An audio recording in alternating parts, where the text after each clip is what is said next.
Welcome back to Two Ralph Fans.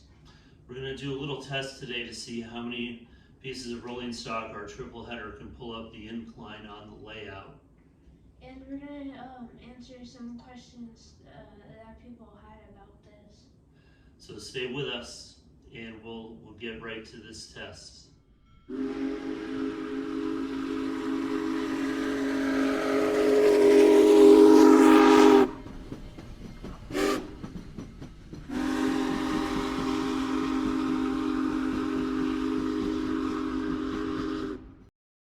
Quickly, before we do the test, a couple questions we had. Are we using DC or DCC? We are wiring the layout for DCC. We have wires already run under the benchwork. We have not soldered in any feeders yet. All we've done is that yesterday we finished the track, so we haven't had a chance to do that. We have a temporary DC hookup here.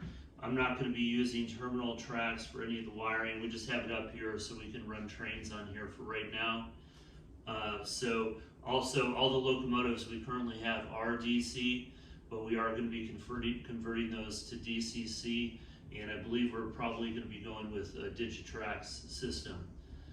So the other question we had yesterday by someone is this going to be a Thomas layout? No, it's not going to be a Thomas layout. David is a fan of Thomas and all the Thomas trains, especially the prototypes for some of those engines, but it's not a Thomas layout per se. We are going to be doing kind of a freelance city and industry layout here, and we'll describe that as the build continues.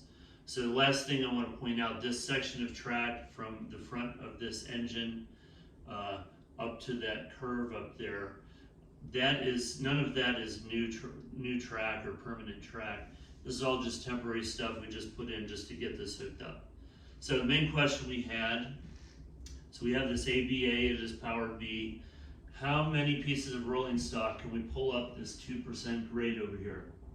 In addition to being 2%, we have this curve. These are all 22 inch radius or greater.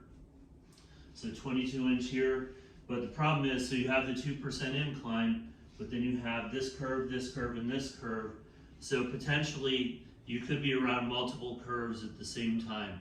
The real question we had is up here on this top level where we're having coal industry, can we fit enough pieces of rolling stock on the siding to fill it up? So David, I don't want you to go full speed here, but we're going to go ahead and turn it on. So David, I'm going to have you turn that up to about 60 on there, and we'll see what we do. Remember, we just have this one power point right here. Nothing else is really powered. Go ahead and turn up slowly to 60. We'll point out we're starting in the worst possible position on the track. We started at the bottom of the hill, right before the curve. So it looks like that's handling it no problem.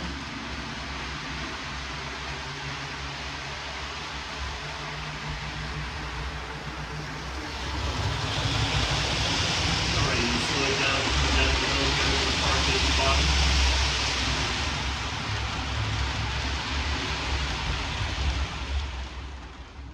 Alright, so it appears that this combo, this triple combo here, triple header, is able to pull enough rolling stock to fill up this siding up here, which is kind of the main use we had planned for these diesels. We also made it more difficult, so we obviously have a bunch of passenger cars on here with triple axles on each side. So we tried to create the worst case possible scenario for pulling something. Starting at the bottom of the hill, right before the curve. So I would say that was a success, wouldn't you, David? Yeah. Please remember to subscribe to our channel, and we'll catch you guys in the next video. Signing off.